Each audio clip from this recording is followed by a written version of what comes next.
jadi dokumentasi untuk Universitas Kristen Petra ke depan.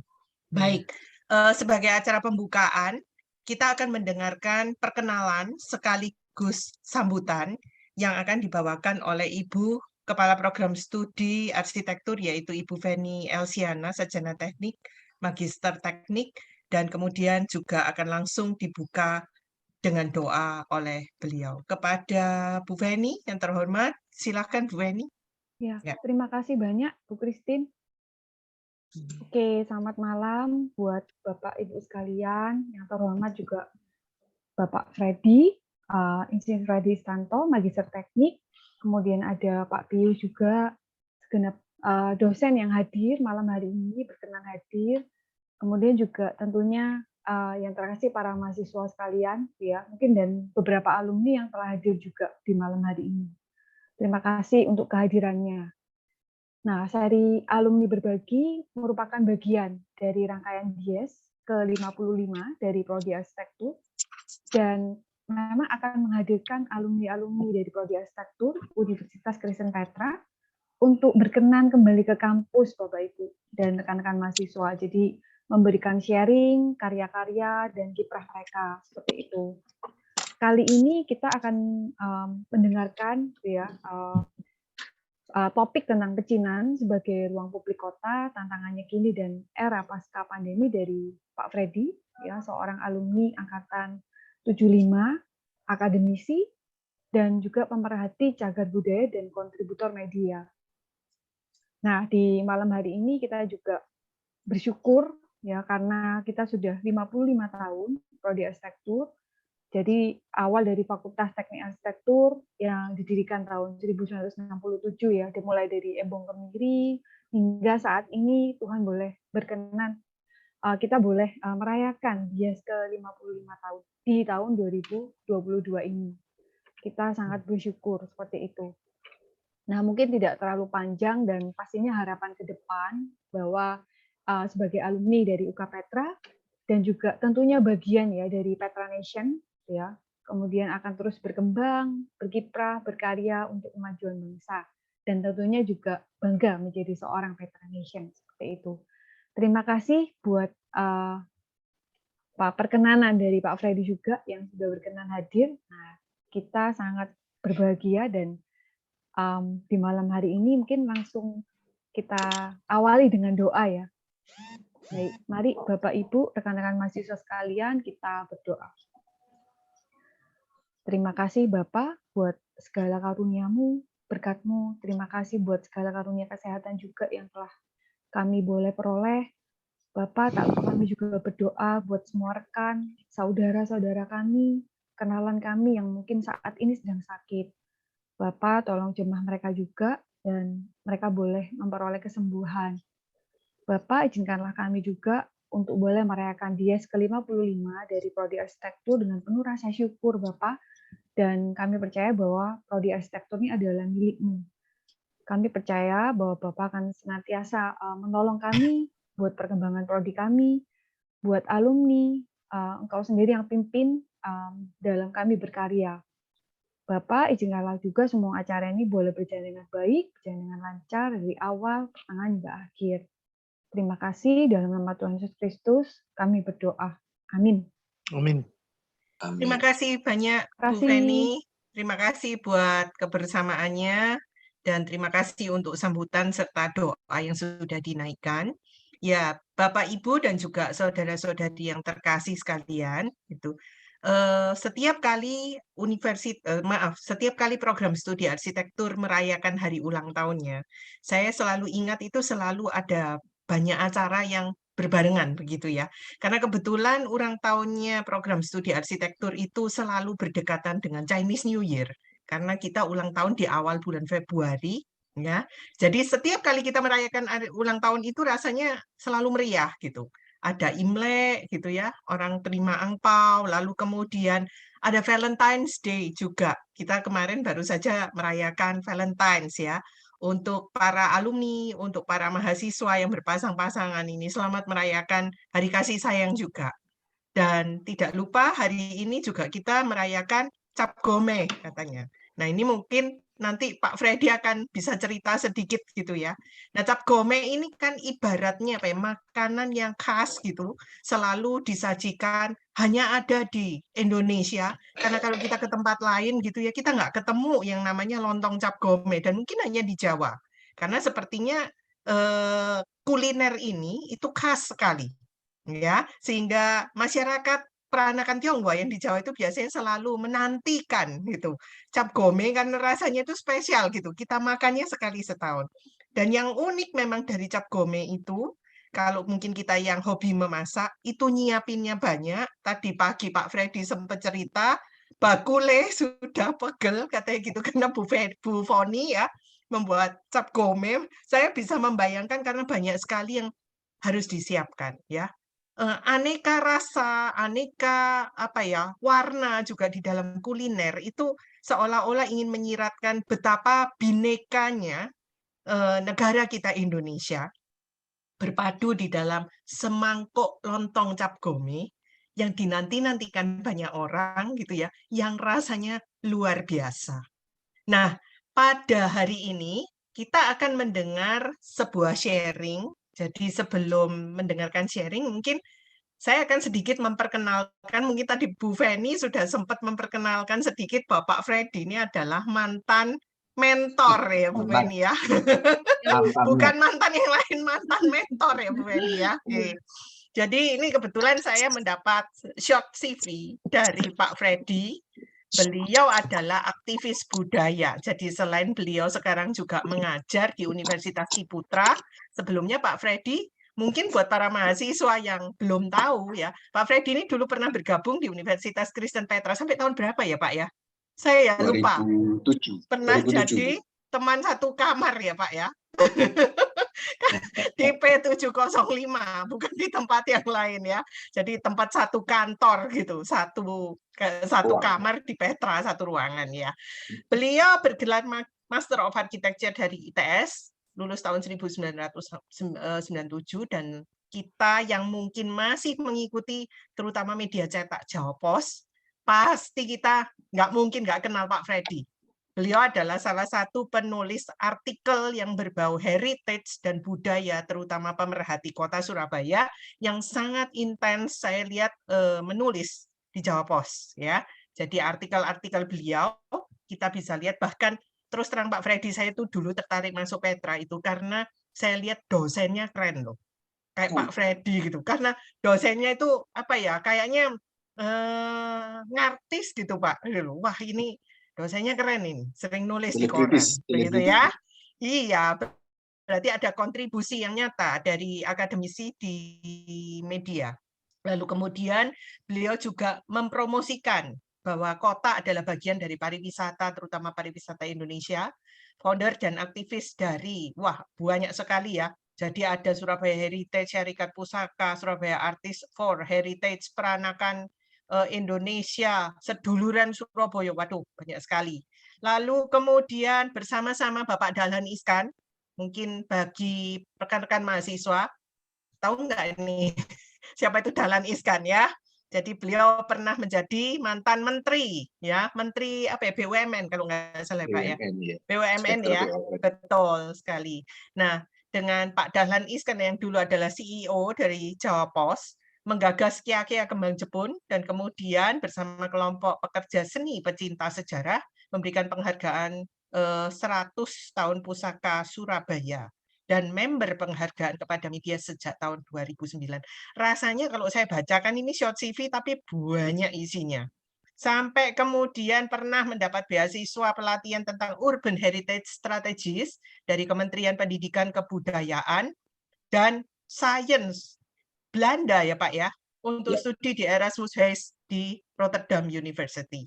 Wah rasanya nanti langsung saja pada Pak Freddy, kita ingin tahu, ingin mengulik begitu ya, terutama tentang pecinan dan mungkin kota kita sendiri, karena saya yakin Pak Freddy punya banyak sekali pengalaman terkait dengan pecinan Surabaya. Nah, apakah memang pecinan Surabaya dan kota Surabaya sendiri yang katanya kota yang penuh toleransi, yang isinya kayak mungkin lontong cap gome tadi itu rasanya ya aneka warna tapi bisa berpadu di dalam satu mangkok dan rasanya nikmat. Kita langsung saja memberikan aplaus mungkin dari jauh, dan ya, kita berikan waktu ke depan pada Pak Freddy untuk memberikan sharingnya. Silakan Pak Freddy. Ya, terima kasih Bu Christine, terima kasih Bu Feni.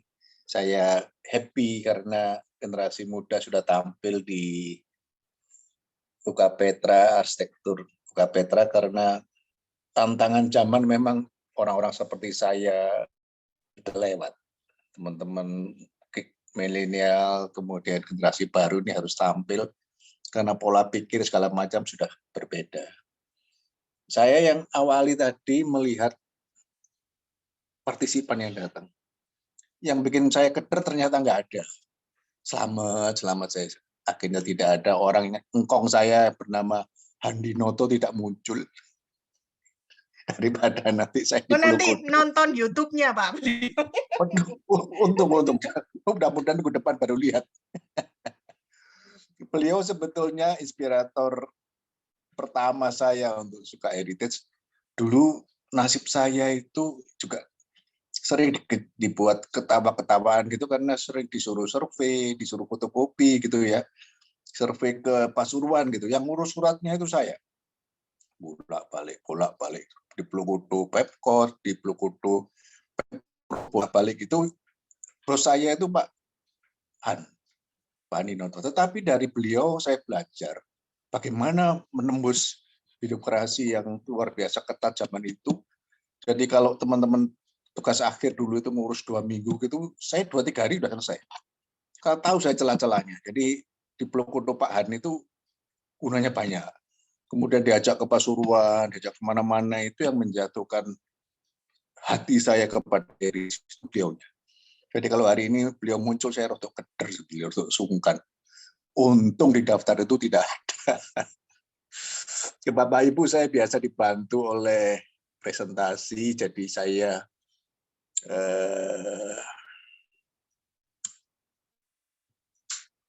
coba dulu ya. Sudah tampil?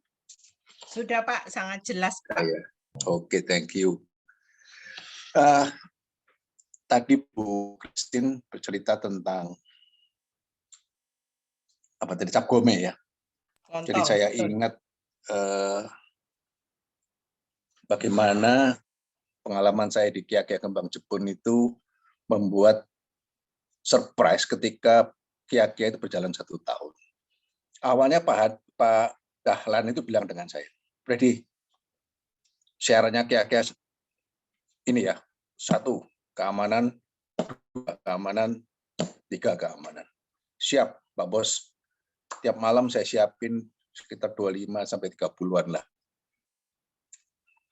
Satuan pengamanan dan aman. Aman itu artinya kalau cuma ada yang kecurian, mobil serempetan berantem, itu sudah biasa lah, menurut saya biasa. Hampir tidak ada itu. Setahun kemudian saya lapor kepada Pak, siap loh, ini loh, Kia-Kia aman selama 1 tahun. Pernyataan Pak Dahlan itu mengecewakan saya sekaligus membuat saya bangga. Pak Dahlan bilang gini sama saya enggak seperti itu yang saya takutkan.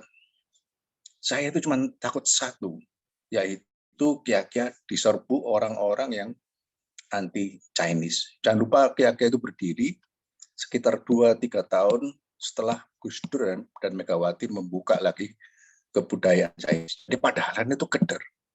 Meskipun beliau orang Jawa, kedernya itu khawatir Kia-Kia itu diserbu dengan motif anti Cina ya. Karena Kia-Kia saat itu bernuansa Cina. Nah, pernyataan Pak Dahlan itu membuktikan bahwa ketika Kia-Kia aman selama 1 tahun, Surabaya itu ya kayak sepiring lontong Cap Gome itu. Bermacam-macam, tetapi kesatuan bahwa kebudayaan Chinese yang saat itu muncul di Kia-Kia, itu bagian dari mereka juga. Jadi saya tadi ingat Bu Christine bilang tentang apa itu? Lontong Cap Gome. Ya, Kia-Kia ya seperti itu sebetulnya. Nah, ketika lebih banyak konsentrasi di sana, saya agak jeli gitu ya membaca judulnya ini. Judulnya Mati Kon, Pecinan sebagai Ruang Publik Kota, Tantangannya di Ini dan Era Pasca Pandemi. Judulnya membuat saya ngerdek, Bu. Saya bukan ahli Jangan, tata Pak, kota. jangan dredeg, Pak. Kemudian Nanti belum mikir lagi era pasca santai aja, pandemi. Pak Freddy. Waduh, Ini mau acara ya sharing. sudah dikontrak, kemudian tanda tangan di depan di kantor KUA gitu, ya sudah steken aja berangkat. Gitu, Bu Christine. Saya awali biasanya pecinan itu selalu lengkap dengan ini ya. Nomor satu itu ini, dan saya punya cerita mengerikan sekaligus membanggakan. Terakhir ketika kontrak kayak Kembang Jepun dengan Pemkot tahun 2008, pemborongnya yang dulu membangun itu bilang, Bapak dikukuti gitu ya, semua apa yang ada di Jalan Kembang Jepun, 2 gerbang besar dan 12 gerbang minor, sapu semua. Waduh, saya segera lapor sama Pak Dahlan. Pak, main gate-nya juga mau dihabisin. Iya, kenapa? Lalu buat apa? Mati kok. Ya, orang sebesar Pak Dahlan itu bisa tidak eman dengan gerbang Kiakai yang dibangun ya waktu itu setengah mati ya, karena saya harus survei ke Cina, ke Singapura, dan sebagainya. Meskipun gagal, Pak Dahlan ini nggak bisa dilawan gitu ya. Waduh, ya apa ini? Akhirnya saya lawan, dan saya bukan saya lawan. Saya dekatin dengan mengundang wartawannya sendiri. Jadi wartawan jawab, Bos, saya undang, saya ajak ngobrol, saya bilang, Mas, tulisan, ini penting bagi kota. Kalau ini hilang, habislah pecinan Surabaya. Besoknya ditulis, Pak Dahlan manut.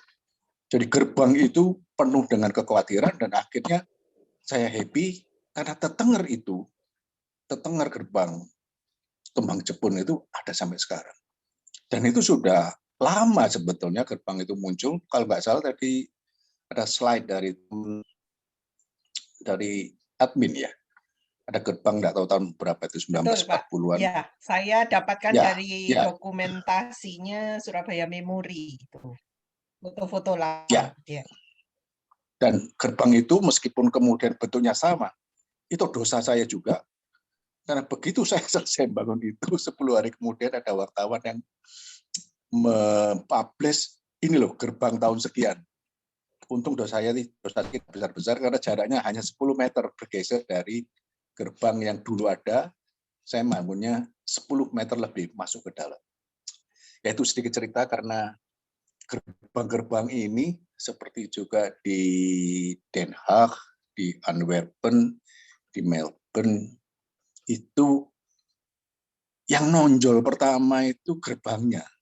Seperti di Den Haag, hampir 90% bangunannya bangunan dengan arsitektur China. Hanya gerbangnya mereka yang luar biasa karena juga mendatangkan bahan plus arsitek plus aturan-aturan dari sono.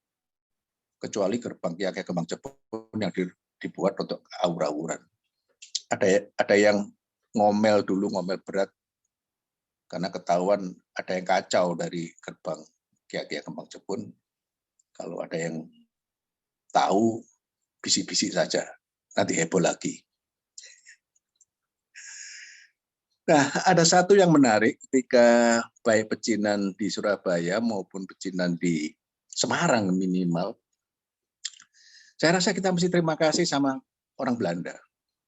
Karena yang mendesain Surabaya, kawasan pecinan, itu Belanda dikumpulin di satu tempat. Kalau tidak, kita juga tahu pecinan kita itu di mana. Semarang ternyata juga. Siapa yang buat? Belanda.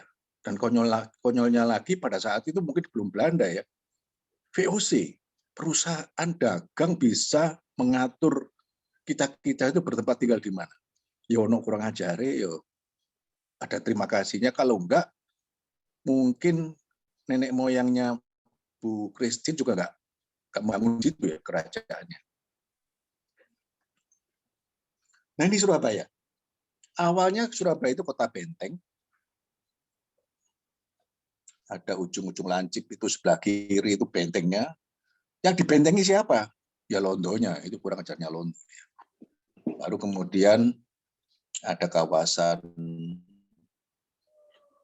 Asia Timur, orang-orang Melayu dan Arab dan orang. Saya skemakan seperti ini. Ini komposisinya dulu ya. Nah, coklat itulah bentengnya, Londonya Singitan di situ. Pembaginya itu Kalimas. Jadi barat Eropa kecil itu Londo, yang timur itu Asia Timur. Jadi ada Melayu, Arab, dan Pecinan. Pembaginya Kalimas dan Handelsstraat. Jadi itu memang Kembang Jepun itu sudah ditakdirkan nasibnya sebagai tempat perdagangan sejak dulu. Handel itu perdagangan, Straat itu jalan. Nah, Semarang ternyata juga begitu. Diskemakan oleh Bu Widya Wijayanti, arsitek senior dan dosen di Semarang. Ya gitu dibagi, yang bagi ya VOC itu tadi ya. Ada kampung Eropa, ada negeri Jawa, mereka malah punya kerajaan malahan saat itu, Pecinan dan kampung Melayu. Nah ini Surabaya tahun berikut, bergesernya ke bawah, tadi Pak Pius tanya, Pecinan Surabaya sekarang itu di mana? Ambyar, Pak. Masuk laskarnya Didi Kempot. Sobat Ambyar, wis Pecinan Surabaya. Nah ini, mungkin sudah tahu, banyak yang tahu ya, Kembang Jepun itu nasibnya dulu ya memang sudah jalan untuk perdagangan dan memisahkan kawasan Pecinan dengan Arab, dan di sono itu yang persis ditusuk sate itu sudah ada bangunan kepresidenan pertama di Surabaya.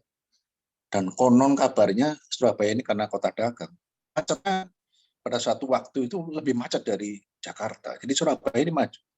Kalau Bapak Ibu lihat fasad-fasad di sebelah kanan, cakep sebetulnya, tapi itu rusak karena kena pelebaran jalan.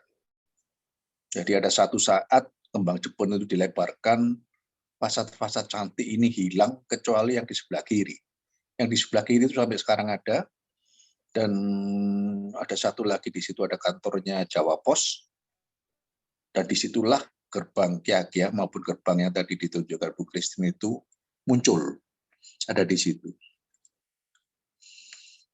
Nah ini, Jembatan Merah itu kesohor, bahkan ada nyanyian berpagar gedung mewah, gedung indah itu ya termasuk yang di ujung sono itu termasuk karya arsitek terkenal Belanda, Berlage. Kalau misalnya di Basement satunya lagi di Jakarta, dan bangunan yang ada dua macannya itu pernah didatengin tim dari Berlage di Belanda, tapi nggak tahu tiba-tiba mundur-mundur sendiri. Sekarang dimiliki oleh Jiwasraya, Jiwasrayanya kena kasus, sekarang konon kabarnya dilelang, sampai sekarang nggak laku-laku.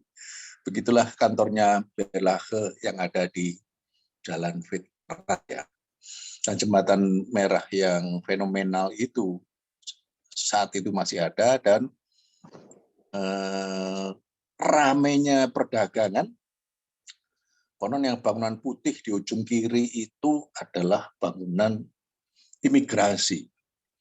Karena dekat-dekat situ kemudian juga ada daerah namanya Pabean, ya Pabean ya imigrasi ya. Kemudian ada bongkaran dan sebagainya, tempat bongkar muat dan sebagainya.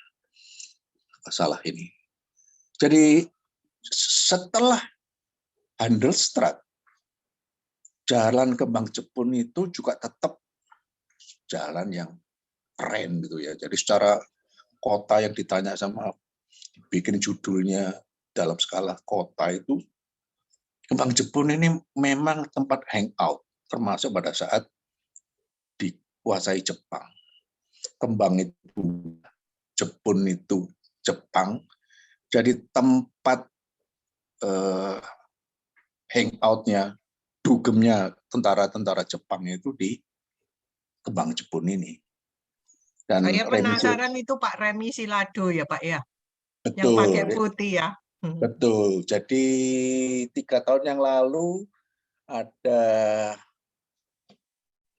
drama Samkok kalau tidak salah ya, di Ciputra Hall, karyanya si Remi Silado, beliau hadir, Pak Dahlan hadir, dan saya juga datang di sana. Yang lucu cerita Kembang Jepunnya Remi Silado itu tentang wartawan yang jatuh cinta dengan salah satu geisha yang ada di Kembang Jepun itu. Makanya waktu itu saya ledek, jangan-jangan wartawannya itu yo Pak Dahlan ini mainan cewek di Kembang Jepun.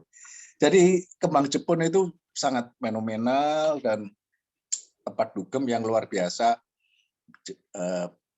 pada saat dulu maupun perkembangan kota Surabaya kemudian.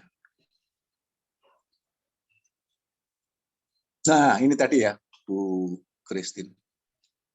Jadi secara tidak sengaja desain saya ini hanya tempatnya saya geser. Ini yang bangunan dengan level gewel bulat itu setengah curve itu ya.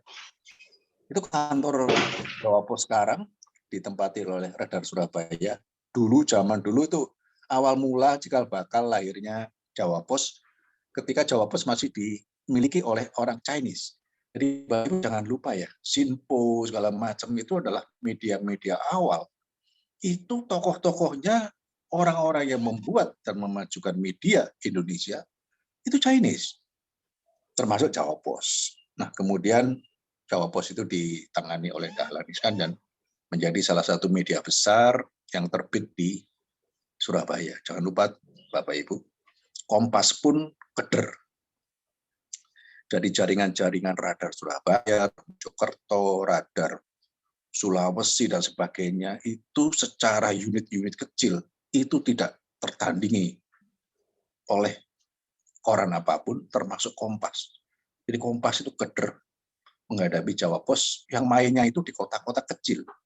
Itu briliannya seorang media yang bernama Dahlan Iskan itu, termasuk TV-nya. TV-nya itu rodok gila nih sebetulnya, JTV.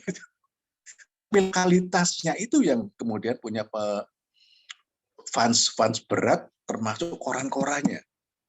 Ada teori jurnalistik karena bilang, buatlah koran, media, yang dekat dengan hati pembacanya. Makanya Pak Dahlan bikin Radar Mojokerto, Radar Kalimantan, dan sebagainya. Dan itu yang unit-unit kecil itu yang membuat media-media besar di Jakarta keder menghadapi, termasuk Kompas.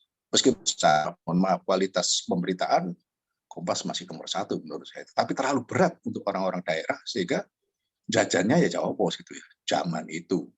Sekarang ya orang nggak baca koran lagi. Nah, ini kondisi pecinan. Saya enggak punya foto tempat nenek moyangnya Bu Christine ya, Bu. Mohon maaf. Ini saya yang dapat ini. Pak, penting, Pak. Loh, penting. Kemarin ya, tiap tahun saya tetap diundang, jadi penting, Bu.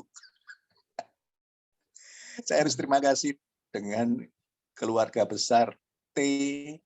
Guancing. T. Guancing. Bukan. Dari kelompoknya Bu T-Ing B. T-Ing B ya, TIB ya. T-Ing B. Jadi T-Ing B ini yang sangat aktif, kumpul-kumpul, celebrate Chinese New Year dan sebagainya. Keluarga ini yang luar biasa. Banyak Pak Pius. Tapi yang luar biasa ini keluarganya dari jalur Bu Christine ini, termasuk juga ngundang saya makan soalnya. Gitu ya Bu Christine. Tapi hari ini saya nunggu kiriman lontong cap gomek loh, benar. Nggak guyon Pak Freddy. Nggak guyon, ini yang masak wis kesel turun sebelah saya. Jadi ini kondisi sekarang. Jadi apa yang dilakukan oleh Pemkot masuk Bu Risma yang hebat itu, beliau mengakui bahwa beliau tidak bisa membantu penanganan bangunan heritage kecuali membangun sarana dan prasarananya. Apakah itu trotoar, perbaikan jalan, perbaikan lampu dan sebagainya. Dalamnya urusan ODW gitu ya. Jadi inilah yang terjadi kondisi yang kalau di pecinan sekarang ya sudah urusannya masing-masing gitu ya. Yang punya duit ya kumpul, yang nggak punya duit ya sudah nunggu bagaimana bangunan itu kemudian hilang dimakan zaman. Mereka sudah berusaha, mereka sudah membuat desain, tapi berpulang pada masing-masing.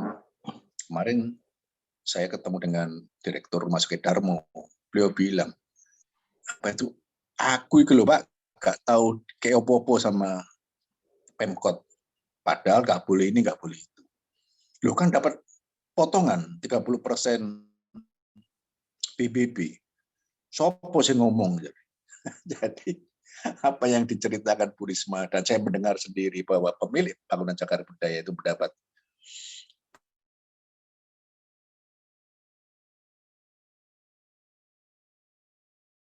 pemotongan sebesar 30%. Mutiara yang luar biasa yang dimiliki Surabaya. Salah satunya ya 3 bangunan rumah abu. Ini rumah Abu Han, kalau yang sudah sering ke sana pasti tahu bahwa kolom besinya itu diimpor dari Glasgow. Kemudian bangunan ini punya 3 jenis arsitektur yang satu dalam bangunan rumah abu keluarga Han. Kalau nggak salah pernah ditulis Bu Hedi ya, istrinya Pak Timothy Cid. Bu Hedi siapa Bu? Indriani, Heidi Indriani. Indriani ya, Interior. yang menulis Ya. itu tentang di interior ya beliau sekarang ya. Memang di interior ya, Pak ya. dari dulu. Ya, betul. Dan ini mutiara Surabaya yang tadi itu Bu, saya merasa punya tanggung jawab. Your heritage itu ada your, Y-U-U-R, ada you, your punyamu, dan our heritage. Jadi kita ini bertanggung jawab sebetulnya. Jadi kenapa saya masih suka ngomelin, bisiin lah keluarga-keluarga T. Aku ini bangga sama rumah abumu. Ayo Jogon, ayo kembangkan, ayo di masa kini kan. Mohon maaf saya pernah ke rumah abu keluarga T, itu ada satu lukisan itu ya dari kaca, jatuh pecah berantakan itu nggak ada yang tahu ya. Hanya yang tahu itu saya gitu ya. Saya lapor ke penjaganya. Kok bisa begini nih? Ternyata memang jalanan itu pun menjadi ancaman kehancuran sebuah bangunan heritage ketika truk-truk besar menggetarkan bangunan, memerotolkan, angel bahasa Indonesia merotolkan itu, lukisan itu sudah jatuh pecah berantakan. Nah, itu bagian-bagian dari tanggung jawab kita sebetulnya ya untuk appeal ke Pemkot, ojo dilipati tergede-gede ini. Tapi ya sudah, perjalanan waktu kita kalah dengan mereka yang bekerja di ekonomi, akhirnya kawasan itu jadi gudang gitu ya. Seperti ini itu kan luar biasa, Bapak Ibu. Ini di Surabaya. Ukir-ukirannya masih asli dari Cina. Marmernya dari Cina. Tadi yang saya bilang, kolomnya dari Glasgow. Di rumah abu keluarganya Bu Christine itu ada prasasti yang katanya menyatakan pemilik ini utusan raja dari Cina. Luar biasa. Jadi kalau kita sembarangan dengan mutiara-mutiara kota, terus kapan kita punya ini lagi gitu ya? Nah, ini rumah abu keluarga T, arsitekturnya lebih kental ke arsitektur Tiongkok dibanding rumah Abu Han. Dan kemudian pada zaman pemerintahan Orde Baru yang anti Cina itu keluarga ini ketakutan, warna kuning itu harusnya warna merah, diganti kuning, tulisan Mandarin, karakter Mandarinnya juga di sosroi gitu sehingga hilang semua, termasuk di dalam itu ada kolom-kolom, ada kolom-kolom dengan naga memutari kolomnya itu juga dicat kuning. Aneh, ajaib gitu, tapi itulah kekuatan diskriminatif Orde Baru yang memojokkan kita, orang-orang Chinese itu, ke lembah yang paling nista. Cari nengung, katanya Bu Isi. Dan itu sampai di kerangkengi itu bukan peninggalan heritage-nya, tapi khawatir macannya dicuri orang lain. Itu ada 2, apa itu Pak? Kilin. Kilin ya, kilinnya itu ada 2 di depan, sudah dirantai, dan sebetulnya sudah jinak, tapi kenapa dipagari lagi? Ternyata takutnya sama yang suka borong besi tua. Jadi di kerangkeng gitu, jadilah heritage ini. Nah ini, keren banget dalamnya. Bapak Ibu kalau lihat coklat itu ya, ukirannya itu 3 dimensi. Saya nggak bisa membayangkan bapaknya kayak apa dulu, atau dibuat di sini atau bagaimana. Ini rumah Bu keluarga Bu Christine. Kalau lihat dekorasinya itu, keluarga ini kelihatan sekali lebih ke arah birokrat. Jadi ada panel-panelnya kayak gitu, di sebelah sana ada gongnya kecil gitu, Bu Christine ya. Kemudian masuk kawasan sucinya itu diberi pagar seperti itu ya, diberi divider seperti itu. Keren banget. Tadi itu ada yang di atas seperti perisai itu adalah yang saya sebut tadi tablet ya, sebuah prasasti bahwa bertuliskan bahwa itu utusan raja dari Tiongkok sana. Keren banget, keren banget.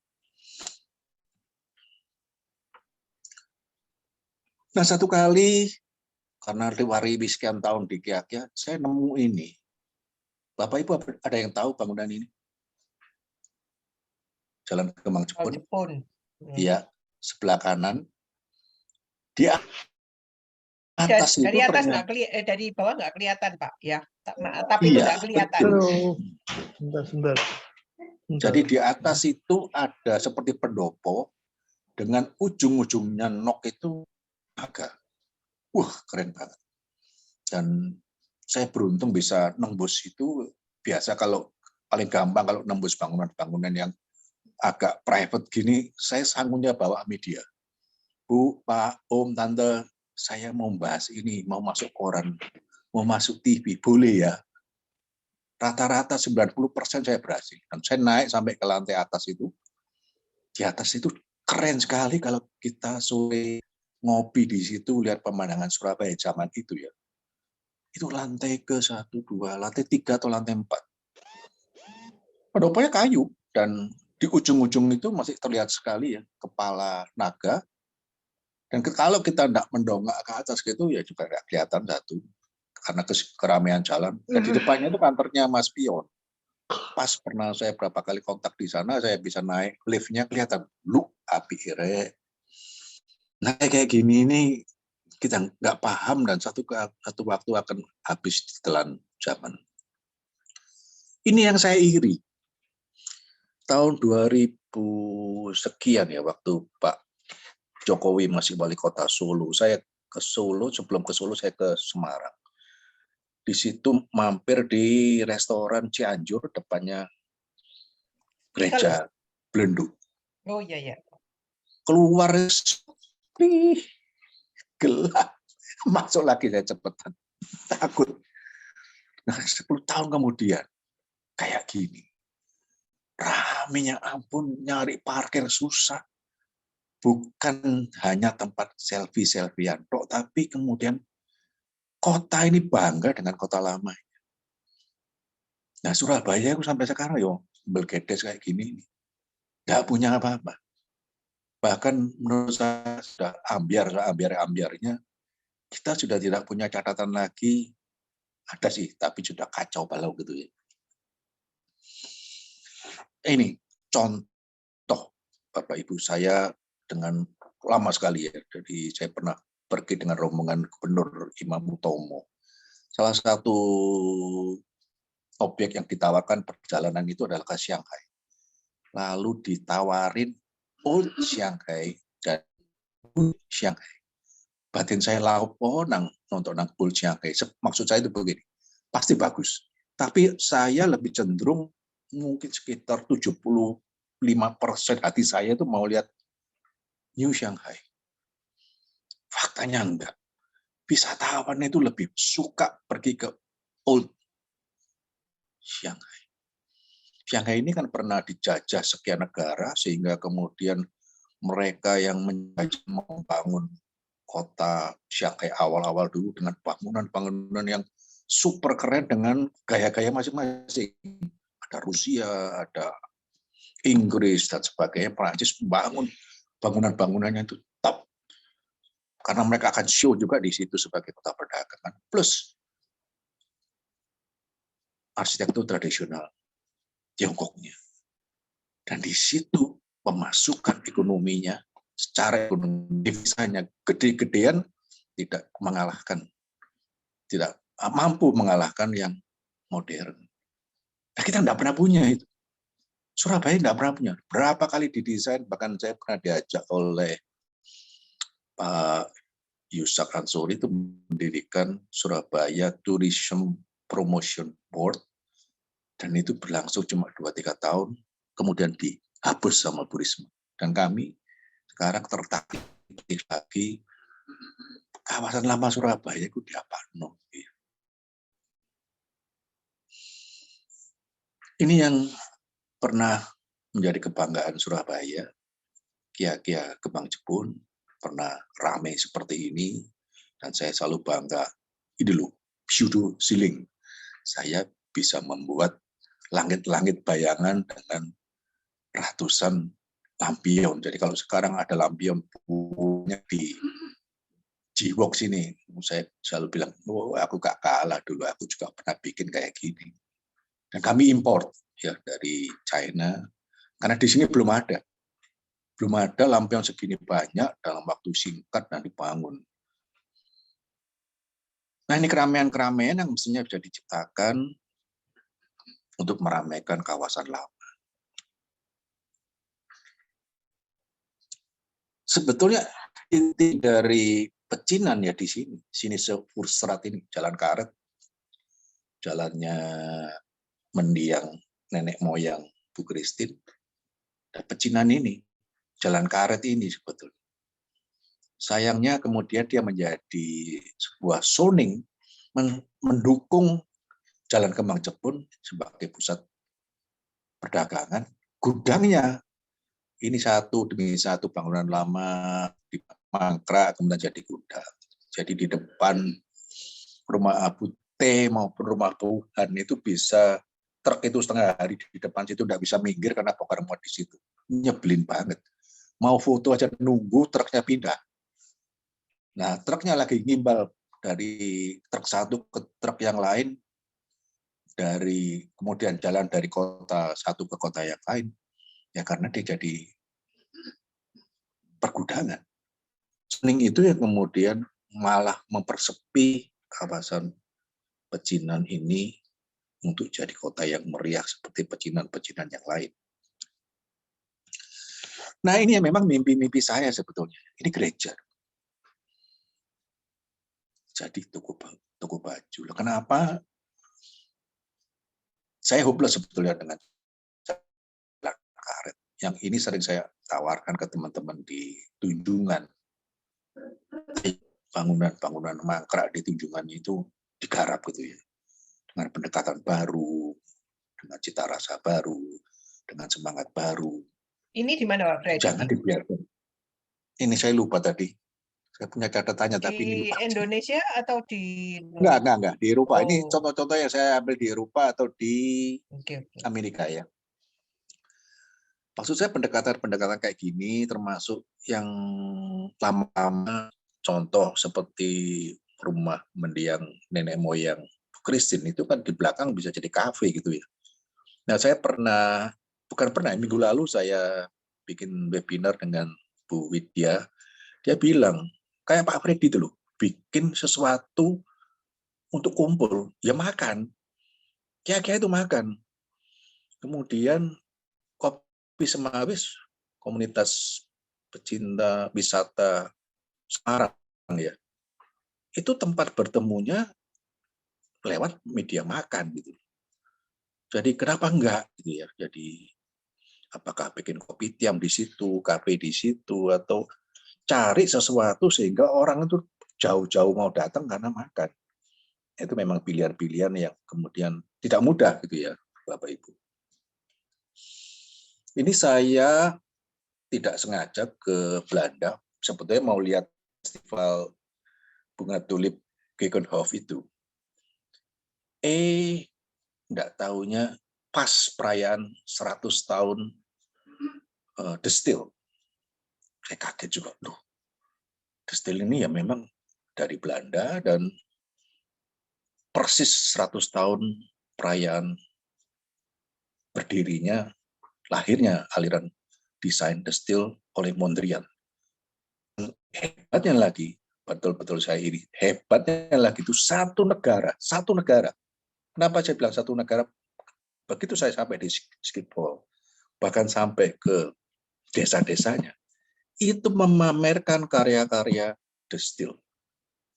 Semangat kebersamaan menghargai seni, menghargai desain, rasanya Belanda nggak ada duanya.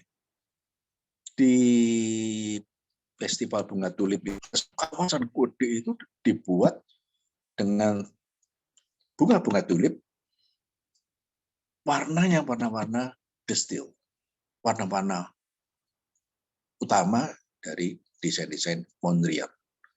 Ini salah satu museum milik Mondrian, tempat dia lahir, kemudian Anda, Bapak Ibu, lah bayangin semua, apapun yang dijual di situ, apapun yang dipamerkan di situ, warnanya warna The Still. Nah, kalau ini di Surabaya ini. Ada yang tahu? Di rumahnya Pak Fred. Ojo ngono. Ini fine dine di Jalan Sumatera, Bapak Ibu. Ada yang tahu? Tahu, Pak. Iya, di Sumatera ya. Jadi ini yang luar biasa ketika dia dibangun di Pagri Seng, teman-teman supaya heritage itu bingung. Pak, itu ada bangunan kuno mau dibongkar. Loh, sebelah ini ternyata ini kan bekas kantor AIA apa IAI ya, Anemer Insinyur apa ya? IA kayaknya, Pak. Ini. IA. Ya, arsitek insinyur hanya terakhir itu apa ya? Saya juga enggak tahu. Atau Anemer arsitek? Pak Pius mungkin tahu. Terakhir Anemer, Yes, arsitek AIA, jadi arsitek, insinyur, arsitek, Anemer. Anemer ya? Iya. Anemer. Nah, Anemer itu bahasa Belanda. Oleh aduh, namanya saya. Pokoknya istrinya yang cantik itu. Istrinya kayak model. Iya. Orang Arab ya? Arab ya. Dibuat fine dine yang luar biasa dari bangunan dulu kantor arsitek insinyur Anemer. Jadi luar biasa kayak gini dan ya sudah tahulah kalau udah restoran kayak gini mahalnya kayak apa gitu makanannya. Tapi eksklusif banget dan ini contoh-contoh bagaimana seharusnya bangunan-bangunan lama, bangunan cagar budaya itu dengan pendekatan interior yang pas, yang keren, tapi tetap menghargai karya lamanya. Itu mereka kinclong lagi gitu ya. Ini gereja. Jadi toko buku. Di Belgia saya pernah masuk ke sana, ya masih tetap ada. Jadi kalau nggak salah dulu gereja, iya Pak Bius, gereja zaman dulu itu pastornya kan juga dimakamkan, pendetanya, pemimpin agamanya kan di halaman ya. Sebab itu karena kuburan zaman Belanda itu bahasa Belandanya kan Kerkhof. Kerkhof ya, betul. Kuburan itu namanya Kerkhof. Ya. Itu masih ada itu. Jadi bangunan utamanya tidak diganggu sama sekali, bahkan dia pakai struktur baja ringan, berlantai-lantai juga di dalam untuk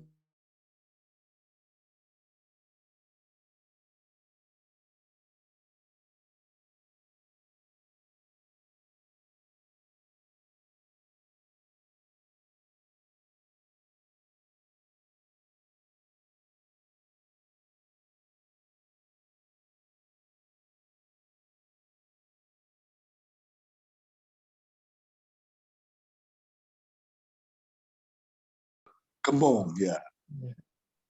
Eh, Ingat ya Pak, Gembong dan di semut. Gembong itu Iya, ada apa ya Pak? pabrik gas. Itu. Nah, ini khas pabrik. Jadi pabrik gas juga masih melingkar gitu, dipertahankan melingkarnya, dalamnya dibuat teater, dibuat hangout, dibuat konsep musik dan sebagainya. Dan dimanfaatkan betul, dan kemudian Ini jadi bangunan lama ramai. ya Pak ya? Lama Bu, sudah Lama ya? produksi dari pabrik gas. Bagus ya, detailnya Luar bagus. biasa. Iya, jadi kalau Bapak Ibu masih ingat bundernya pabrik gas yang disebut Pak Pius tadi di Gembong, sekarang jadi ITC ya? Iya, dari DC. Yo, Ya itu sekarang jadi salahnya di situ itu. Salahnya di situ dia. Sebetulnya bangunan-bangunan lama itu kalau mau dimodifikasi boleh, tapi jangan dibongkar. Kalau dibongkar, dan itu kan betul-betul ya, kalau nggak salah itu pada waktu zamannya Wali Kota Sunarto itu rusak betul di Surabaya. Bangunan-bangunan bagus itu, waduh saya sampai setengah mati dulu tuh ribut sama dia tuh. Jadi memang political will dari pimpinan kota itu selalu kita harapkan gitu ya, dia berpihak kemana gitu ya, karena seorang Risma pun ternyata juga kalah sama wali kota Semarang. Beliau bisa Semarang itu bisa seperti itu, Bu Risma ternyata enggak gitu ya. Kemudian sudah tahu Surabaya, tapi juga upayanya untuk kota lama itu bukan tidak ada, tapi tidak secanggih bagaimana Semarang membuat kota lamanya itu maju. Ya, nah, ini pasti. Sebetulnya Pak ya, apa namanya, pada waktu zaman Belanda itu, ya itu pecinan daerah Kembang Jepun, orang bilang Benedendestad ya, atau kota bawah itu atau daerah utara itu semua itu sebetulnya adalah untuk orang from the Oosterfremdelingen itu loh, jadi orang-orang timur asing. Karena itu yang di daerah di daerah namanya Kembang Jepun dan lain-lainnya itu di belakangnya ada Kampung Arab Sasak, dan itu ya saya heran kenapa kok di Kembang Jepun itu sudah hampir tidak ada bangunan-bangunan, tapi di Kampung Arab itu masih ada bangunan Ampel misalnya di Jalan Mesin itu. Ya, lalu apa di belakangnya itu ada lagi misalnya Hotel Kairo dan lain-lainnya itu. Kok masih ada ya misalnya. Jadi ini ada semacam apa ya? Semacam ketidakkonsistenan pemikiran antara politik ya dan orang yang mengasihi atau berminat ya terhadap heritage. Di dunia ini tidak ada daerah baru, daerah suatu negara pun tidak ada yang tidak punya pecinan. Yang disebut Chinatown di mana-mana ada. Nah, karena itu saya dari tanya sebetulnya, Chinatown-nya Surabaya ini mana? Oke Pak, nanti pertanyaannya disimpan dulu ya. Biar Pak Freddy selesaikan dulu presentasinya, nanti dicatat. Ada yang tahu ini di mana? Nggak tahu Pak, pasti. Saya pasti nggak tahu.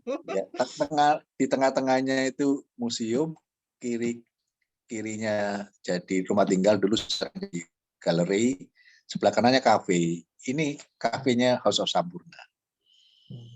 Jadi ya beruntung Sampurna punya, saya lupa Bu siapa itu ya, Bu Putra ya kalau dalam generasinya Pak Putra itu, istrinya itu tinggal di Singapura dan beliau melihat ada sebuah museum keluarga yang luar biasa sehingga dibuatlah Sampurna itu bangunan utamanya yang dulu tempat tonil, apa itu panggung, tempat pertunjukan itu jadi ada museum. Pak Samuel itu nanti pertonilan. Oh iya, Pak Samuel itu barongsai dari padi. Dan kemudian kiri kanannya dibuat kafe dan apa satunya lagi untuk galeri. Dan ini meskipun banyak orang masih salut kepada House of Sampurna dan menurut saya betul museum terbaik itu tetap House of Sampurna. Tapi memang itulah untuk Surabaya. Tapi saya tidak melihat bahwa ada upaya-upaya yang menarik seperti di luar negeri. Ketika materi pameran itu tetap terus dari dulu sampai sekarang ya begitu aja. Nah itu yang sering saya kritik. Museum itu bukan pameran tetapnya yang penting, tapi pameran tidak tetapnya. Nah itu jarang dilakukan oleh Sampurna sebagai pengelola museum yang baik. Artinya begini, orang kalau saya datang ke sana, itu karena saya ngantar keluarga, ngantar siapa lagi ke sana. Tapi saya cukup sekali saja, karena lihat yang kedua ya gitu, lihat ketiga ya gitu, lihat ke-10 ya begitu. Sedang museum-museum di luar negeri itu selalu punya museum temporer yang memamerkan mungkin 3 bulan ini kasusnya siapa gitu.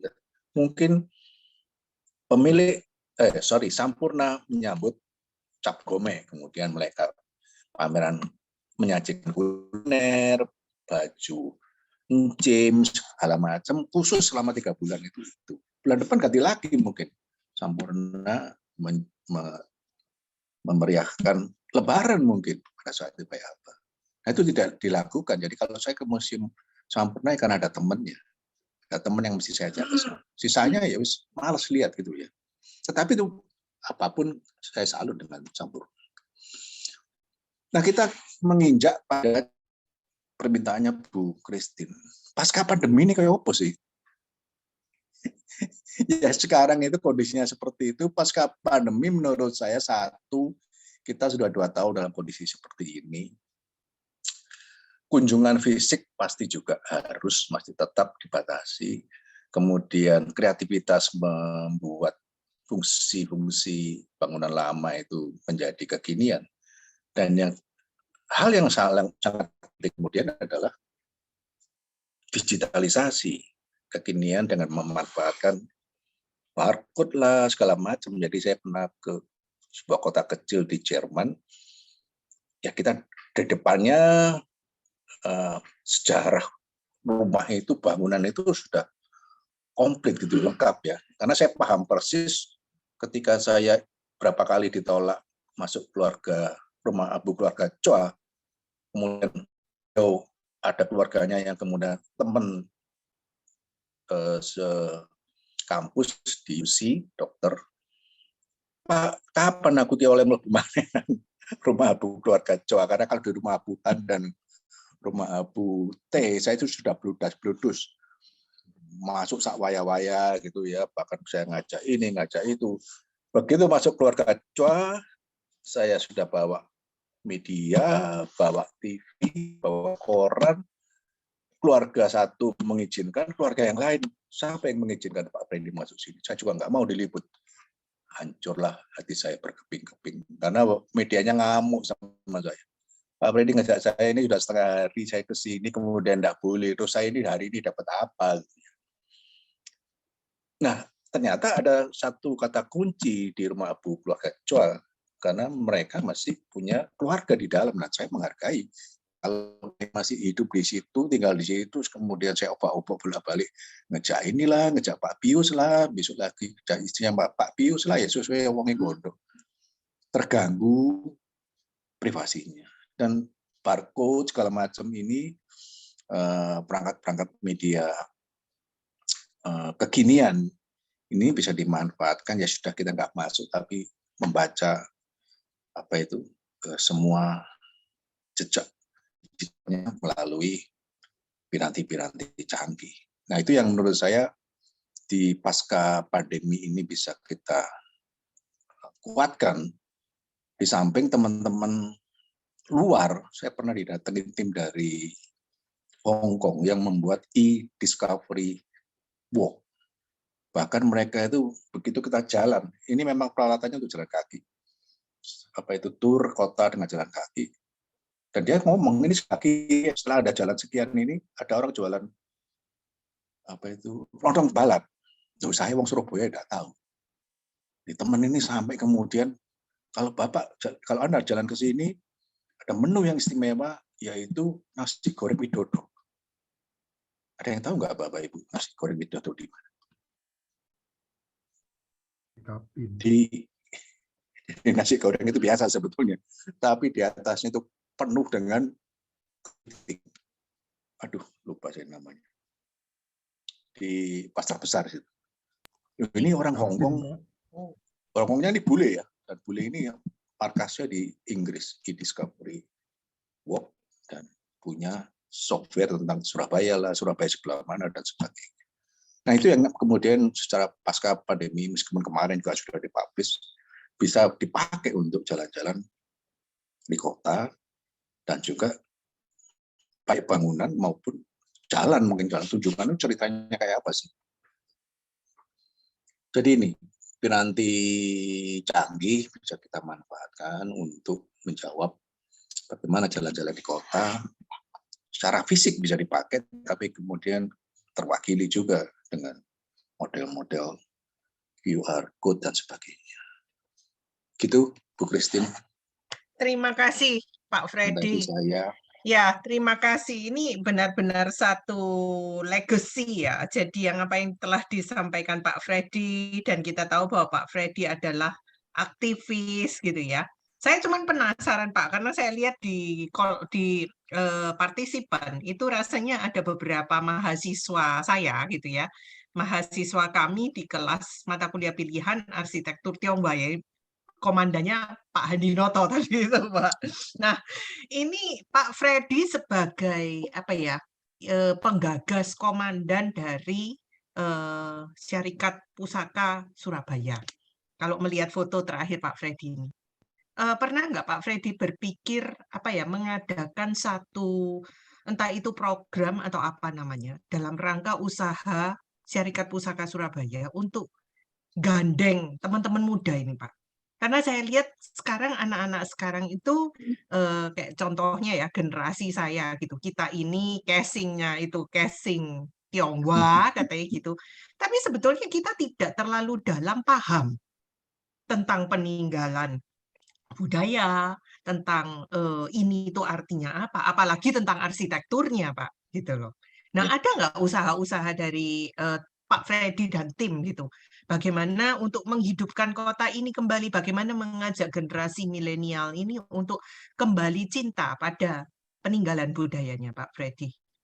Iya, saya harus akui ya, sejak 2007 itu aktif di Heritage, kemudian artinya dari segi usia akhirnya kita jadi major, dewasa dan sebagainya. Kami juga memberikan sebuah influence kepada teman-teman muda. Jadi tidak semua ditangani oleh Surabaya Heritage, tapi muncul banyak sekali muncul dari penggemar kereta api, itu satu komunitas sendiri. Ada yang senang dengan heritage tapi terkait dengan militer.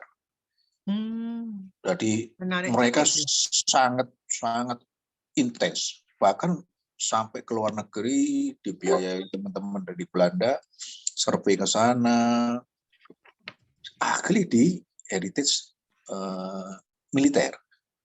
Memang ini jangan lupa juga Surabaya ini kan kota pertahanan ya. Jadi betul. kenapa Angkatan laut ya Pak? Terutama laut, ada armada timur juga berpusat di sini, industri kapal juga dibangun di Surabaya. Betul. Dan Belanda menempatkan Surabaya ini kan cukup strategis, termasuk benteng yang ada di Kedung Coek ya. Betul. Ketika saya ke sana, lokasinya itu keren banget. Secara view itu terbuka, ketika satu pun titik datang dari luar masuk ke Surabaya, kelihatan langsung dihantam oleh militer, peralatan yang ada di situ di benteng Kedung Coek. Dan itu ada teman-teman yang heritage-nya ke sana. Dulu ada, lupa saya namanya, cewek gitu ya, yang memfasilitasi teman-teman muda atau siapapun itu yang tertarik dengan heritage tapi yang berbau Chinese. Pergi yang makan, ya kemudian pergi ke percetakan. Ya? Bukan Bu Maya. Maya, betul. Ya. Beliaunya di mana itu sekarang ya? Sekarang berkeluarga kelihatannya sudah tidak terlalu aktif lagi, Pak. Ya. Iya. Memang saya kira itu juga ada masanya. Betul. Maya itu aktif sekali, sampai saya juga pernah datang ke percetakan apa gitu ya, sangat busuan gitu ya. Jadi sebenarnya tinggal pilihan saja sih. Mungkin sekarang lebih gampang karena mereka kadang-kadang punya IG, punya media sosial yang kita bisa cari ya. Meskipun saya sendiri kalau toh ada teman-teman yang mau ngajak, seperti dulu saya pernah diajak Bu Christine ya jalan-jalan, ya ayo gitu ya. Tetapi sebetulnya Surabaya Heritage ini lebih satu fokus, yaitu mengkritisi kebijakan pemerintah. Itu tidak sadar sih, tidak sadar. Jadi saya yakin persis aktivis heritage di Surabaya itu banyak. Bahkan yang dokter juga banyak. Tapi ketika berani melawan, bukan melawan sih, memberikan kritik-kritik pemerintah, itu cuma kami. Jadi kalau saya public enemy number 1 di mukanya Bu Risma, masa Pak, ya public enemy? Saya terima. Ya, setelah beliau jadi wali kota dan sering saya kritik, terutama kasus Balai Pemuda, saya sudah tidak pernah lagi diundang ke Balai Kota. Disimak. Oh, gitu ya. Baik, terima kasih Pak Freddy. Ya, terima kasih. Ya, ini saya pikir masih ada waktu, jadi saya memberikan kesempatan kepada para pemirsa, siapapun yang ingin berdiskusi, boleh dengan mengetikkan sesuatu gitu ya, atau mau berdiskusi langsung dengan Pak Freddy, silahkan. Tadi ada pertanyaan dari Pak Pius mungkin, yang belum terjawab, Pak Freddy. Di mana letak pecinannya itu tadi? Ya, atau Pak Pius mau berdiskusi langsung, monggo, silakan Pak Pius. Masih mute Pak Pius. Ya. Sebetulnya kalau kita bicara mengenai pecinan Surabaya, itu kita agak bingung. Ya, ada yang mengatakan di daerah utara, tapi di daerah sana pun, misalnya di Jalan Pasar Besar dan lain-lainnya, itu juga termasuk pecinan dulunya. Misalnya perkumpulan olahraga Tionghoa itu, Tionghoa namanya, yang sekarang jadi Naga Kuning atau Surya Naga, itu ada di belakang hotel apa itu? Pasar Besar itu, punyanya Pak Setiadi Yudo itu. Ya, saya nggak tahu sekarang kenapa kok itu bisa kalah. Kenapa? Kembang Jepun itu dulu, ya waktu saya masih sudah di arsitek, tahun 67 dan 68 itu, ada teman saya satu ya namanya Sepo, anak arsitek juga ya. Dia itu punya perusahaan peti mati. Perusahaan peti mati namanya Chuan Hong di Kembang Jepun. Di mukanya bangunannya Lim Kunyo waktu itu. Tapi Kembang Jepun pada waktu itu lebar jalannya ya cuma kira-kira 12 meter. Begitu. Nah, kalau itu kita bisa sebutkan itu Chinatown, ya itulah. Walaupun dibatalkan dulu Jalan Gipo, Jalan Caipo, Jalan Swatao itu ada di sana. Bahkan gereja Tionghoa yang ada di sana di Kembang Jepun itu, Samudra, ya. Itu adalah di Samudra itu gereja Kristen Tionghoa sekarang menjadi gereja Kristus Tuhan. Ya, itu gereja saya juga nimbrung di sana, gereja Kristen Abdiel di situ. Ya. Jadi betul-betul, tapi kenapa kok sekarang gereja ini, kok daerah ini ya menjadi daerahnya kayak gini? Malam enggak ada kegiatan apa-apa. Iya. Dan sebagainya. Ya, ini gini, Pak Pius. Jadi, saya ketika membangun Gereja Kembang Jepun itu kan saya juga miris. Kan tiap malam, selama setiap malam 7 hari seminggu, 30 hari per bulan, kita tidak pernah stop. Terus gimana nanti dengan orang yang tempat tinggal di situ? Kan ganggu sekali kita. Ternyata sepanjang jalan 800 meter itu tidak sampai 10 keluarga. Iya. Jadi Orde Baru itu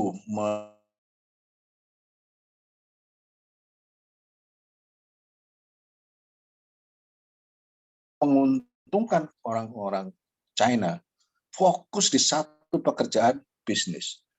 Nah, ketika mereka konsentrasi di situ, melek bisnis, mati bisnis, ngimpi bisnis, lihainya itu satu di situ.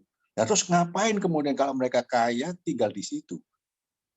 Menyebarlah mereka kemana-mana, menyebarlah mereka ke Cirawet, Pakuwon, termasuk Pasar Besar tadi. Awalnya ya pecinan itu di utara.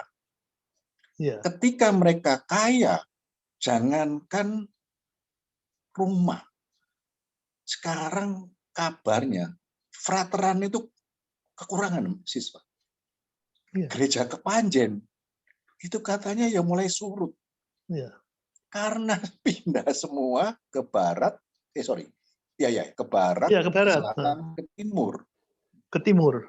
Jadi ambiarlah pecinan itu menjadi tempat mati yang berbeda dengan kalau pecinan yang saya pernah ke Den Haag itu justru pecinannya ruame pol.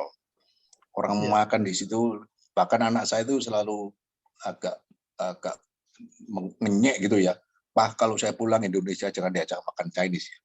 Karena di sana tukang masaknya semua dari mainland.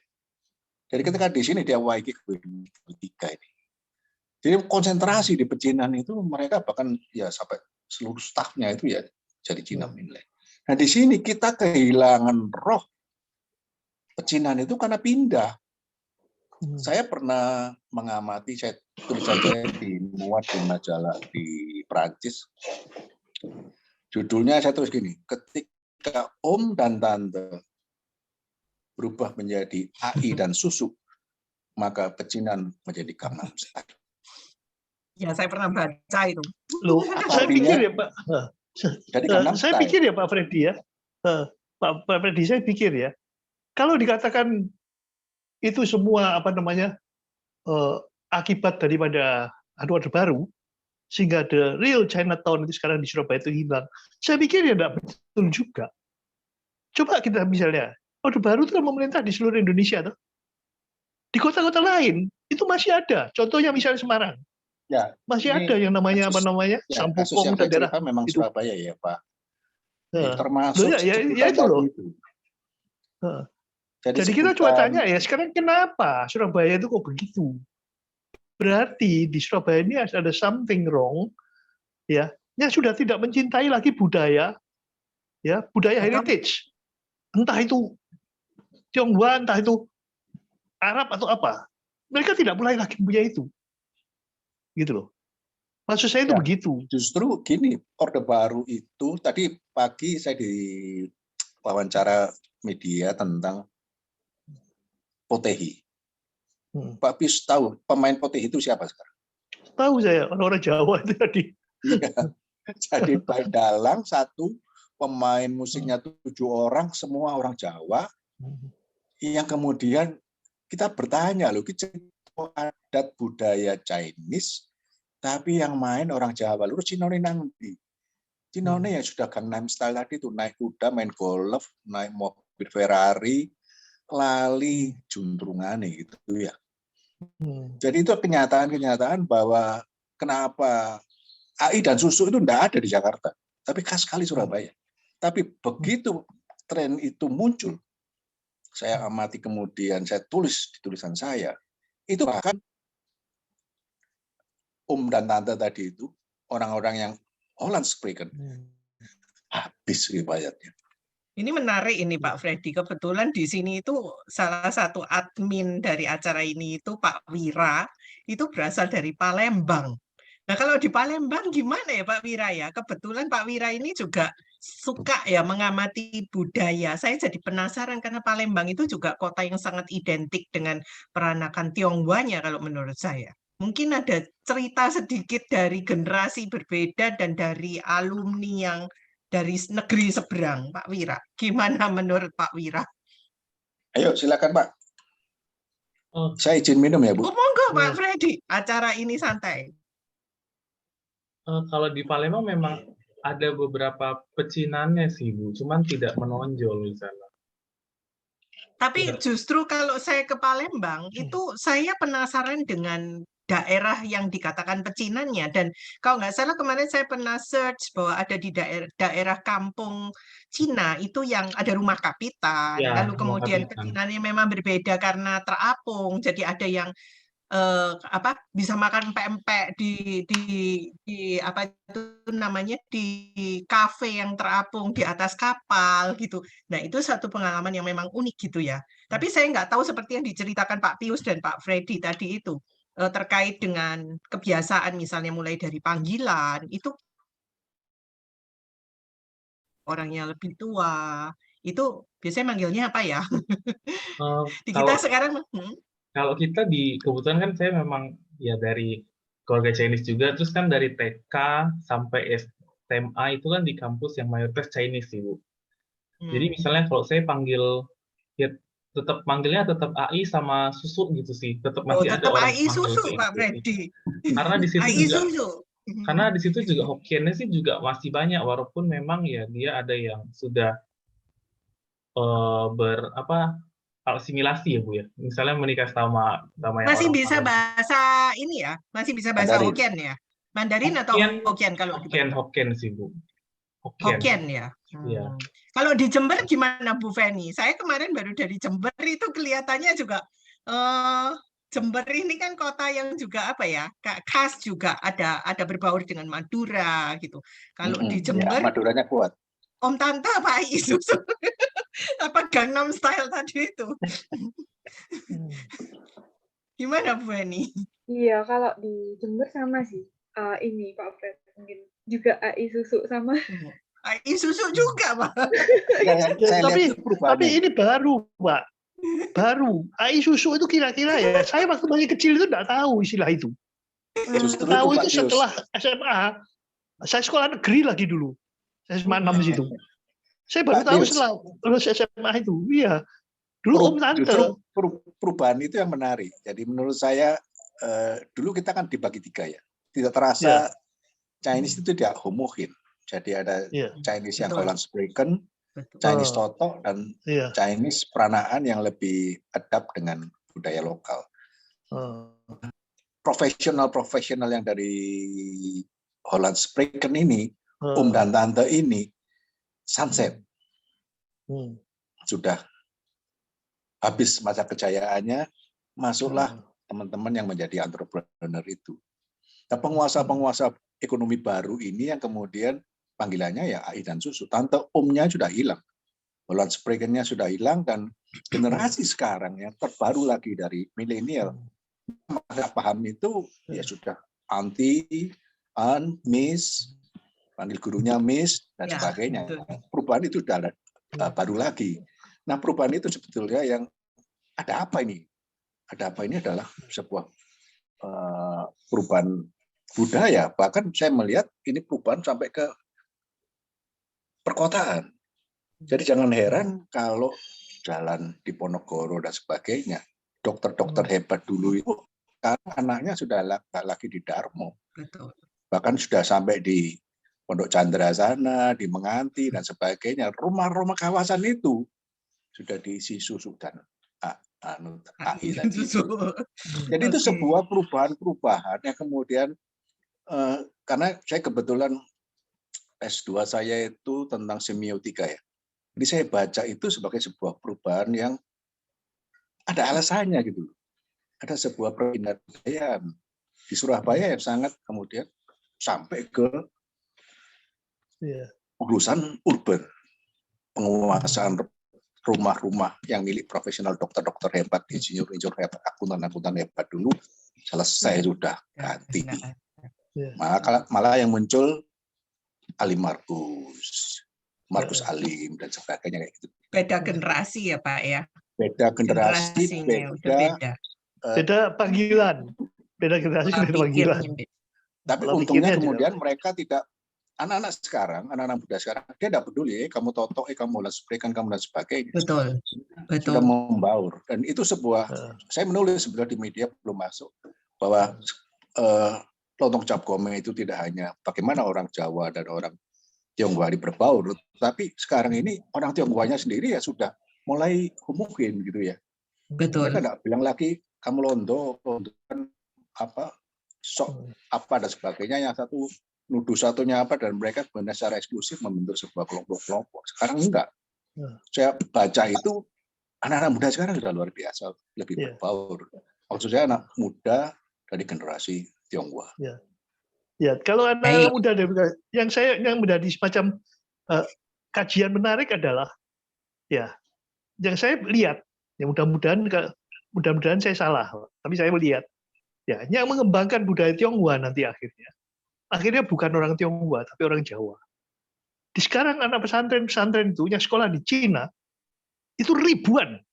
Istri saya sekolah sebagai anak saya sekarang meneruskan kerjaannya sebagai overseas student consultant ya. Ribuan itu di setiap kota di Cina. Pak Freddy tahu orangnya namanya Novi Basuki. Iya. Novi Basuki ini dia bahasa Mandarinnya itu kalau cincin pasar bong sana atau cincin dari pasar itu tidak ada apa-apanya dia. Ada lagi anak yang itu apa namanya Ahmad siapa gitu? Ahmad Intanosa atau siapa itu? Itu juga gitu. Waduh. Dan mereka sekarang ini betul-betul itu concern terhadap budaya Tionghoa. Beberapa waktu yang lalu kan ada toh seminar yang mengenai how China escape from poverty, bagaimana Cina melepaskan diri dari kemiskinan. Itu yang ngomong Nasrovi Basuki. Dia anak pesantren. Nah, kita sekarang kiblat kita sekarang kemana? Kiblat kita. Ya, Bapak-bapak, tanpa terasa waktu kita juga sudah menunjukkan pukul 20:30 ya. Jadi kita sudah di penghujung acara. Tapi saya hari ini itu menarik. Jadi dari tadi Pak Freddy mulai menampilkan potret heritage yang ada di kota kita, lalu kemudian ditutup dengan sesuatu yang menarik, Gangnam Style tadi itu ya. Jadi ada perubahan memang dari karakteristik peranakan Tionghoa yang tadinya hidup pada zaman di abad ke-19 20 sampai kemudian perkembangannya di era kemerdekaan, lalu ada perubahan terkait dengan mulai dari caranya memanggil ya, sampai kemudian perubahan bahasa pengantar di rumah gitu. Sampai akhirnya ya kita melihat Tionghoa yang sekarang mungkin potretnya berbeda gitu ya.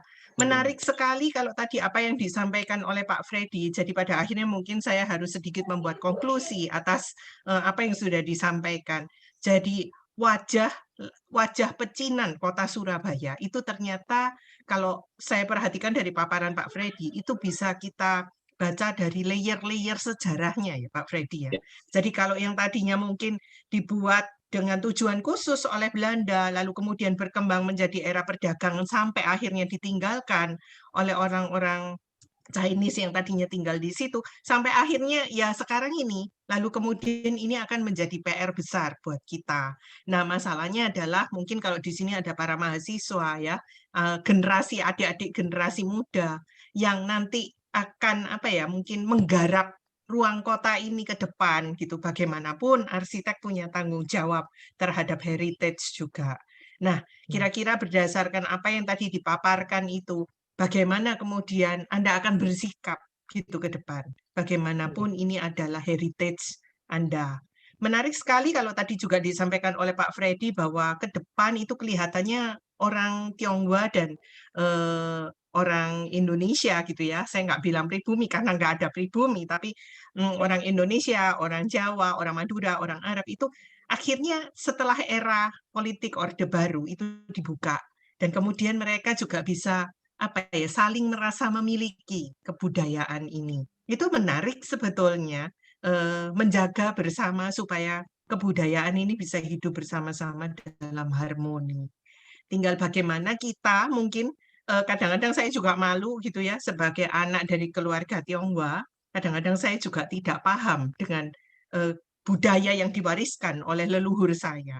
Nah, karena itu mungkin mari kita bersama-sama belajar karena saya tahu tidak banyak anak-anak sekarang yang cukup care dengan budaya yang diwariskan ini gitu. Nah, mungkin dari apa yang disampaikan oleh Pak Freddy pada malam hari ini itu biarlah itu kembali membuka wawasan dan mata kita gitu untuk ke depan ya, apalagi nanti setelah pandemi ini mungkin ada sesuatu yang bisa kita lakukan untuk warisan budaya khususnya di Kota Surabaya. Pak Freddy mungkin ada yang mau disampaikan sebagai penutup, Pak Freddy? Ya, kita kebetulan punya beban yang sama, yaitu sebagai pendidik. Ini kesempatan kita sebetulnya. Jauh lebih mudah kita punya peran itu mentransfer isu-isu kebudayaan, keberagaman, banyak hal tentang kenegaraan kita nanti ya ujung-ujungnya ke NKRI dan sebagainya. Masih menjadi PR besar juga buat kami ini kepada generasi muda maupun ke rekan-rekan kita sendiri gitu ya. Ada juga mereka yang lupa bahwa termasuk saya dulu pernah diwawancara, saya ini termasuk sudah lupa dengan budaya saya sendiri. Nah, tapi beruntung iling tobat gitu ya, tobat sampai kemudian diundang Bu Kris itu sharing seperti ini. Artinya kita punya tanggung jawab yang sama. Ya. Itu menjadi bagian estafet kebudayaan itu dari generasi ke generasi. Oke. Ya, terima kasih Bu. Xie, thank you well, Pak Freddy. Ya, terima Thank you kasih, very terima kasih much. semua Terima teman-teman. kasih banyak. Minta maaf kalau ada yang salah dan sebagainya. Misalnya, Bu Christine, Ya, Bu Christine Pak. tahu budaya soja gini itu artinya apa? Dari apa? Kenapa? Budaya soja Ini itu kan budaya katanya tangan yang dilipat ini kan katanya ini penghormatan toh Pak. Jadi apa namanya Iya. apa itu istilahnya ke silaturahmi dalam kebersamaan begitu loh. Jadi 4 tangan Tuh, yang dilipat. sebetulnya ya gini loh, sebetulnya. Ya, ini bulan, ini matahari. Dipersembahkan pada orang yang lebih tinggi, ya misalnya pada Tuhan, ya ngangkatnya sampai di atas kepala. Oke. Kalau ada orang yang lebih tua, sampai sini. Oke, ya. Ya, kalau orang muda sampai dada cuman. Oke, terima kasih Pak Katanya Pius buat begitu, pencerahannya. Ya, di sini saya lihat ada banyak beberapa rekan-rekan alumni juga ya yang ikut bergabung. Ada Pak Teguh Santoso, ada Pak Samuel Hartono. Pak Sam, apakah masih stay? Mungkin mau menyapa sebentar sebelum saya akhiri. Halo. Oh ya, ya, saya pernah dengar bahwa ini tinjunya ditutup dengan tangan kiri, jadi yang kiri di luar. Betul enggak? Ya. Betul. Tinjunya tutup tangan kiri. Karena tinjunya itu bulan, ya, tangan kirinya matahari. Ya, terima kasih Bapak-Bapak atas segala pencerahannya. Mungkin nanti kapan-kapan kita minta dari generasi yang berbeda juga untuk berbagi. Mungkin Pak Wira ya bisa membawakan tentang Palembang gitu. Nah, apalagi dalam saat ini, perkenalkan Pak Wira ini dosen yang baru bergabung, Bapak Ibu. Ini alumni dari Prodi Arsitektur S2 ya Pak Wira. Jadi mungkin nanti kapan-kapan kita gantian gitu ya. Jadi untuk hari ini Pak Freddy, mungkin nanti yang ke depan kita banyak sekali, jadi arsitek ini sudah 55 dasawarsa, jadi ada berlapis generasi.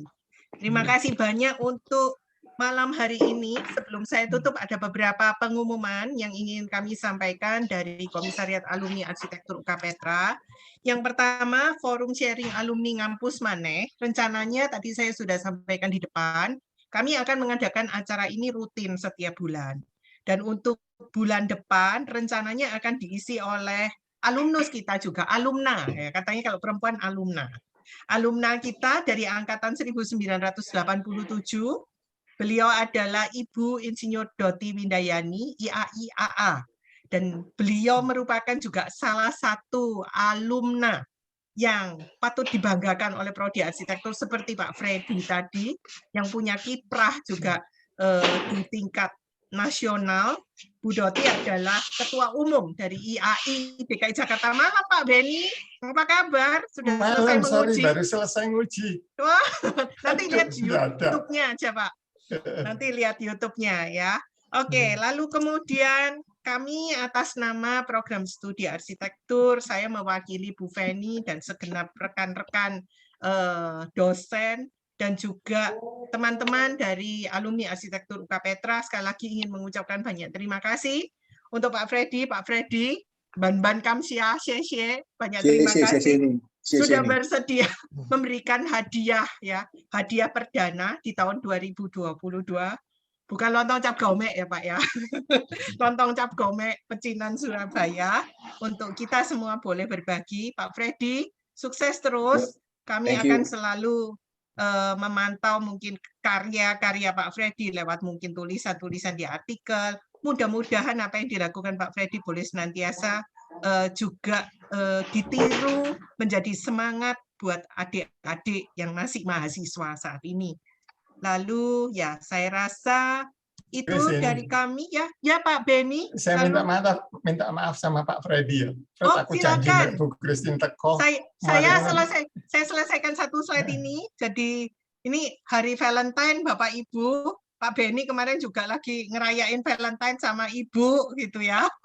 Oke, jadi ini bulan untuk merayakan cinta kasih, kami atas nama Komisariat Alumni Arsitektur juga mengucapkan banyak terima kasih. Saya lihat di Instagram tuh kelihatannya banyak alumni yang menikah dan tunangan bulan ini, Bapak Ibu. Ya pokoknya di akhir bulan ini banyak banget gitu yang menikah dan tunangan. Jadi selamat, doa dan sukacita kami kepada setiap alumni. Mudah-mudahan sih ikut hadir di sini. Lalu yang terakhir, Bapak Ibu jangan lupa untuk mengisi presensi sebelum menutup SUP ini, ada di kolom chat, ya. Silakan Bapak Ibu untuk mengisi presensi, daftar hadir, dan ya nanti kami akan menutup dengan ada persembahan dari Bu Widya Krisanti. Silakan Pak Beni sebelum saya tutup. Pak Freddy, Ya. saya mohon maaf, saya janji sama Bu Christine datang. Sebetulnya tertarik sekali dengan apa yang disampaikan Pak Freddy. Karena ada beberapa catatan lain kali aja. Aku mendadak dibajak sampai wong ITS di nguji hari ini itu 4 orang, besok 4 orang lagi. Sekelenger. Nah, mudah-mudahan sukses untuk Pak Freddy dan sukses untuk Bu Christine dan arsitek semuanya. Sehat-sehat. Itu aja Bu Christine, terima kasih. Ayo Pak Beni. Salam untuk istri juga. Pak Beni. Keluarga. Pak Beni. Ya, silakan Pak Pius. Kembangkan museumnya. Museumnya Pak Beni loh. Oh iya. Museum arsitek, Pak. Jadi kan museum arsitek jadikan museum pendidikan arsitek. Loh. Dan kait tuh perkembangannya tata kota segala macam kan lho. Aku ingin sekolah tata kota kan biar nggak keturutan Pak Beni. Sekolah tata busana ini Pak Pius. Tata busana ya. Wis tuwa wis gak payu saiki. Sekolah tanpa busana. Tanpa busana. Baik Bapak Ibu, sebelum kita mengakhiri sesi kita pada malam hari ini, izinkan saya menutup dengan doa. Kita akan berdoa untuk kesehatan kita berdoa untuk Prodi Arsitektur, juga untuk Pak Freddy dan keluarga, supaya Tuhan senantiasa menyertai dan memberkati dalam karya-karyanya. Mari Bapak Ibu, kita satukan hati, doakan saya pimpin secara Kristiani. Setelah amin, tolong jangan bubar dulu, kita foto dulu untuk dokumentasi Prodi, lalu kemudian setelah itu acara bincang-bincang santai. Silakan. Mari kita satukan hati kita dalam doa. Bapak, dalam kerajaan surga kami mengucap syukur untuk semua sharing yang sudah diberikan oleh Pak Freddy. Terima kasih Pak Freddy telah berkenan memberikan hadiah untuk Prodi Arsitektur, untuk Alma Mater. Biarlah apa yang sudah disampaikan boleh menjadi berkat bagi kita semua. Tuhan juga memberkati keluarganya, istri, anak-anak, juga cucu. Kami berdoa supaya Pak Freddy berkesehatan dan boleh terus berkarya dan membawa nama Alma Mater ke tingkat yang lebih tinggi lagi. Biarlah apa yang disampaikan Pak Freddy boleh membuka wawasan dan menjadi penyemangat bagi setiap kami. Kami berdoa untuk Prodi Arsitektur. Tuhan, di tengah-tengah masa pandemi ini, mungkin ada beberapa rekan-rekan kami yang terpapar. Tuhan kiranya jamah, biarlah Tuhan beri kesehatan pada kami, supaya kami boleh terus memberikan yang terbaik bagi Tuhan. Kami sebentar akan berpisah, Tuhan. Tuhan kiranya menyertai kami, menyertai setiap yang hadir di dalam Zoom ini, supaya semua yang mendengar boleh memetik manfaat dari perbincangan kami malam hari ini. Terima kasih Tuhan, ampuni segala dosa dan kesalahan kami. Dalam nama Tuhan Yesus kami berdoa dan mengucap syukur. Amin. Amin. Silakan Pak Wira untuk mimpin kita dalam foto bersama. Silakan Bapak Ibu untuk menyalakan kamera, kita akan berfoto bersama. Bu Christine. Sambil, iya Pak. Aku tak delok-delok loh. Iki Bu Christine tak Puan Maharani ya. Ada. Oke, Pak Wira, silakan. Oke. Mari Bapak Ibu yang mau open cam, silakan open cam dulu. Ada beberapa yang belum. Halo Pak Teguh. Ya. Loh, ada Pak Feni ada di sini ternyata. Halo Pak Feni. Halo Bu Lucia Ina. Pak Dwi. Ya. Sehat-sehat semua. Bu Lucia Ina ada Bu Lucia Ina? Ada ini Pak. Mana Bu Lucia? Halo Pak Pius, apa kabar? Halo, apa kabar? Wah, kamu kan tambah ayu gitu. Digunakan manfaat. Nah, tua itu ya nggak apa-apa, sudah berbahaya. Ada Pak Mulyono, di mana ini Pak Mul? Ya, sorry baru gabung. Wah, nggak apa-apa Pak. Tadi ada Zoom juga, bentrokan waktunya. Oke, ada Felix nih di Samarinda ya Felix ini. Halo Felix. Iya Bu. Jadi Samarinda kamu? Iya Bu. Wah, apa kabar? Sehat? Sehat Bu. Sehat ya. Oke, Silakan Pak Wira pimpin foto. Oke, Sudah? kita mulai ya Ibu dan Bapak sekalian Ya, dan ya. teman-teman. Oke, 1, 2, 3.